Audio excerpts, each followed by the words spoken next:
Hey guys, AlduicS here, and we're back with Season 1, Episode 17 of the Eminence in Shadow. So can we all just agree this might be the best isekai comedy series out there? Because while the action does hit and the visual effects are on point, Studio Nexus is doing damn good work. It just hits all the right notes for me personally when we get these comedic scenes. The dedication and the desperation to maintain the role of mundane man, all of the tropes, the cliches, the execution, the fact that we focused on neck cracks and sneezes, and the way it's played so seriously and then played like they're being crazy. Oh my god. I swear, the comedy might kill me. It's just that good. It's next level. Plus the names alone. Perv asshat, mundane man, Nautilus. It's not subtle at all. I can't hide how much I enjoy this. But not even just talking about the comedic aspects. We're headed into the next stage of the tournament. Will we fight Anne Rose this time, or will that be a future episode? Plus, you know, Rose's situation's currently not good. Because she's on the run, she's fighting off her kingdom soldiers, on the verge of transforming from her possession. She's lacking allies. Alexia and Natsume are currently going to go look for her and gather information, but situation's sort of spiraling for Rose, and I don't see a positive way out. It also doesn't help the fact that Lord Perv, as he likes to be called, seems to be brainwashing the king into doing his bidding, so there's more stuff going on in the background that we've yet to be informed about. So when will Shadow Garden make its move? When will Perv make his move? What's up with Beatrix? I need to know more about her, because she's apparently Alpha's aunt. So we need to expand upon that more, and what will happen when she realizes Shadow Garden has Alpha, and how will Alpha react? Has she completely cast away her family? Oh, only time will tell. And no doubt we'll get some answers, but more questions in this episode. Either way, before we hop in, check out my links down below. Make sure you have a like, comment, subscribe, hit that bell to be notified when I upload next. And let's go.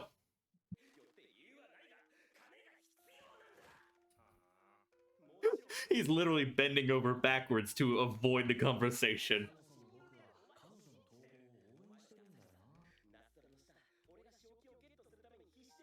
Disaster's approaching. It's time to run. It's time to book it.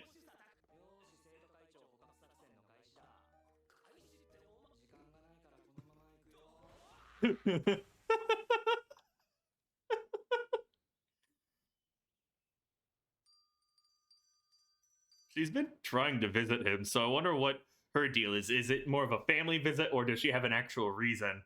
But to be fair, I'd run away from Claire too. The piano is just really cool. Oh, I mean, it does pair well, yes. That you have a bit of class.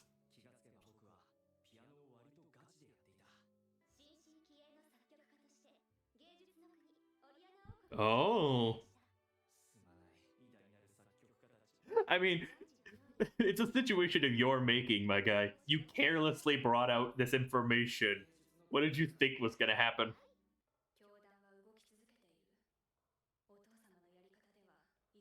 Oh, the way the water seeped out of the crack, as if it was a shadow spreading, the cult spreading itself, the fact that they were kind of in the cracks of the kingdom and now spreading out and consuming so much. They have their fingers and everything. That symbolism, though, that is so good.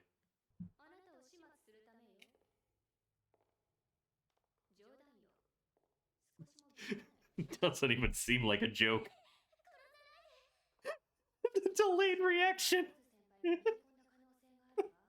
Oh, I love the dynamic between these two.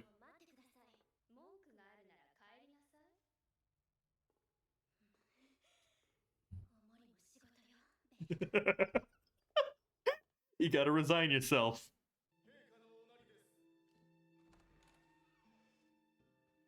I'd been wanting to see what actually went down in the meeting, but she probably snapped after seeing her father like that.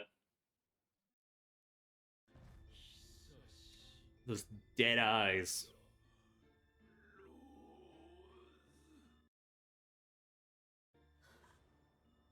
This fucker, that smug face. Everyone else is in on it. They're all part of the cult. You've been isolated.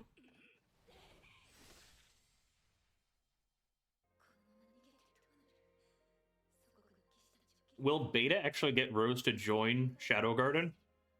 Or will Sid, dressed as Shadow, make that fateful encounter? Because I don't see how else she would avoid being fully transformed. Ooh. Oh, yeah, the flesh is coming out.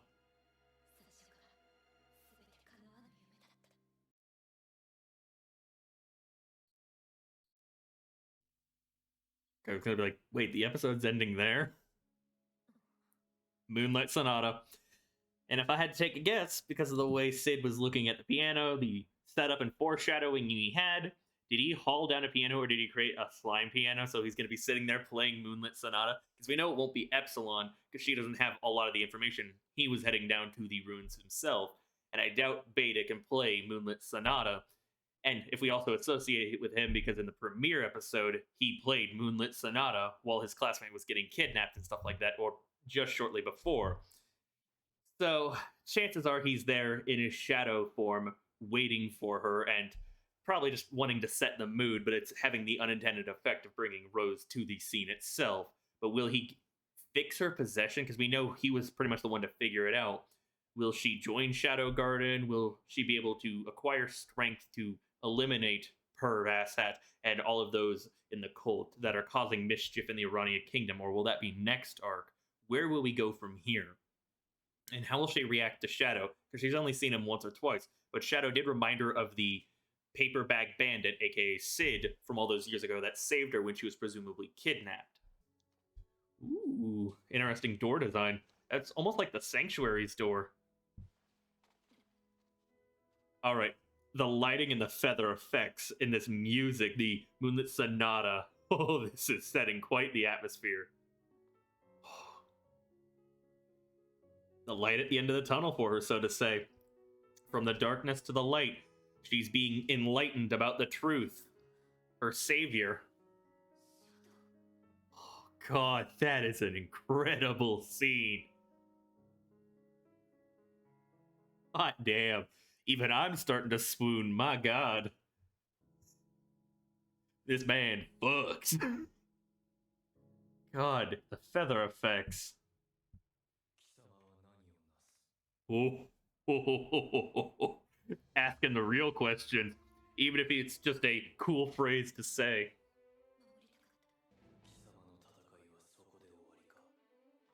Oh, this music, it's giving me chills.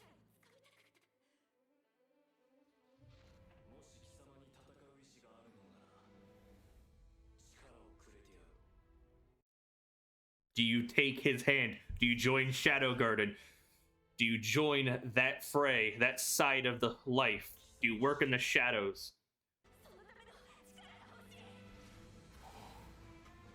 Holy shit! This is straight up incredible. Yep, fixing her possession. He's done it so many times he knows how to do it. Just like that. Rise up.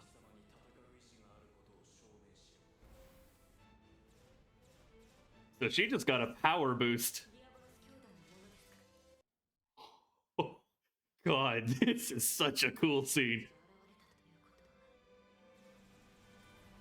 The executioners.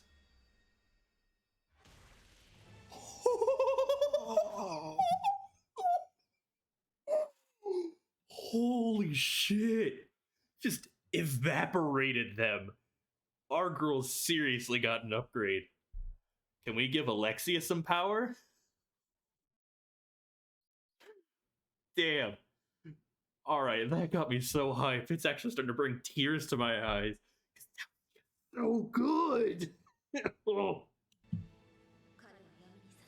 Ray of moonlight that pierces the darkness. And it's raining blood. This is giving me like Attack on Titan Mikasa vibes from the final season. Oh my God. Seriously. Oh, I love this show. Oh, oh God, that burst of power. Literal sparks are flying. Oh, I don't think you stand a chance against Rose right now. Oh. I respect Alexia for this.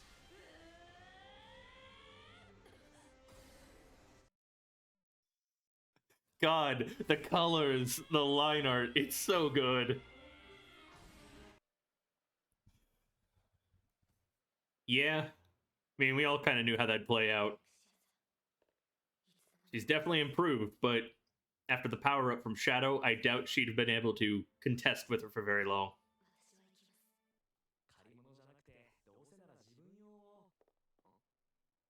Oh shit.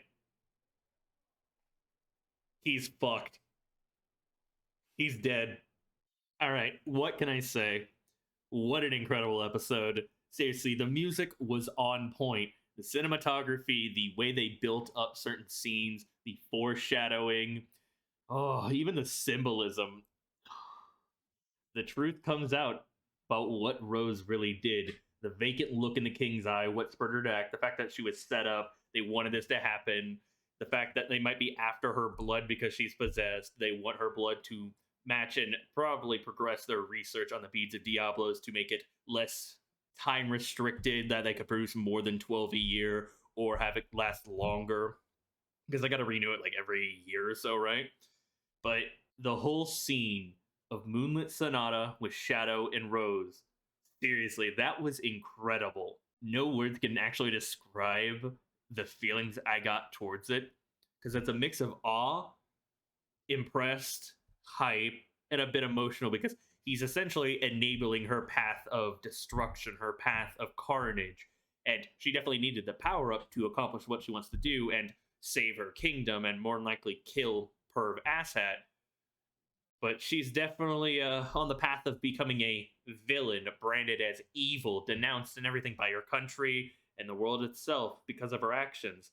But when will she make her move? Will that be saved for like the penultimate episode, the finale episode?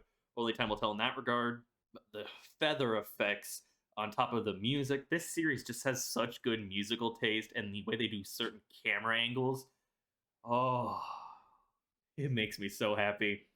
And I love the callbacks a little bit to episode one in and of itself. And the fact that, you know, Sid is just so happens to be a artiste, a master piano player, all because his parents wanted him to do it.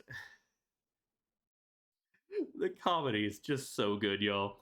The coincidences. And our boy, though, it might be the last we've ever seen of him because Claire seems to be very angry because he has been dodging her for probably months now because she tried to visit him at the dorms after the academy was attacked, before he went to the sanctuary, and now he's ditched her a couple times. So is there a purpose behind her meeting? Does she want to do some sibling bonding, which includes painfully beating him up and subjecting him to torture? Or is there something else going on? It's also interesting that we didn't focus much on the tournament this time around, that we didn't get Anne Rose versus Mundane Man, so I wonder if that'll happen next time, now that we've kind of progressed the Rose plot line, or if we're going to progress more of the Rose plot line, because it did come to a head with Alexia and Natsume. She kind of hardened her heart, had to fight back, and we also got confirmation that Alexia has actually improved now that she's gotten over her inferiority complex. She has new heights she can strive for, having seen what Shadow can do. So I wonder if Alexia will ever learn the full truth of what happened in the Orania Kingdom, that she was set up, that her hand was forced, if she will ever get a power up from Shadow himself, and if we will ever pull that band-aid off and figure out the connection between Sid and Shadow, or Natsume and Beta, so on. The fact that our boy, just his wisdom of the shadows continues to have rippling effects. Moonlit Sonata got spread in here amongst other piano pieces. What else has he spread that we've yet to know? What other things are the remaining seven shadows focusing on or specializing on that are making use of his knowledge? Did he bestow martial arts upon like Delta and Zeta? Because Zeta is often portrayed as the delinquent in the opening song, after all. Oh, I can't wait to spend more time with them. It might not happen for the rest of this season, but I'd also just like to spend more time with Alpha in general and resolve that Beatrix plotline, but that might not even resolve this season. Well, let me know your guys' thoughts on my reaction, my commentary of the episode in of itself. What did you think of the Moonlit Sonata scene? Or even just, you know, the fact that Sid stole a piano, or the fact that he's a master pianist, or anything with Rose. The fact that she literally evaporated the executioners. That was so fucking cool. It gets me so hyped to see what else she will be capable of. And will she actually join Shadow Garden or work in tandem with them, or will she kind of pursue her own path? Because as Sid said, your true worth or your true value is not in your own strength, but it's your way of being or being who you are. Essentially, the path you take. So, wonder if we're gonna get a update on that before the series ends. I do need a season 2 announcement ASAP. But thank you all so much for watching. Check out my links down below. Make sure you have a like, comment, subscribe, hit that bell to be notified when I upload next. This has been AlduicS. Peace.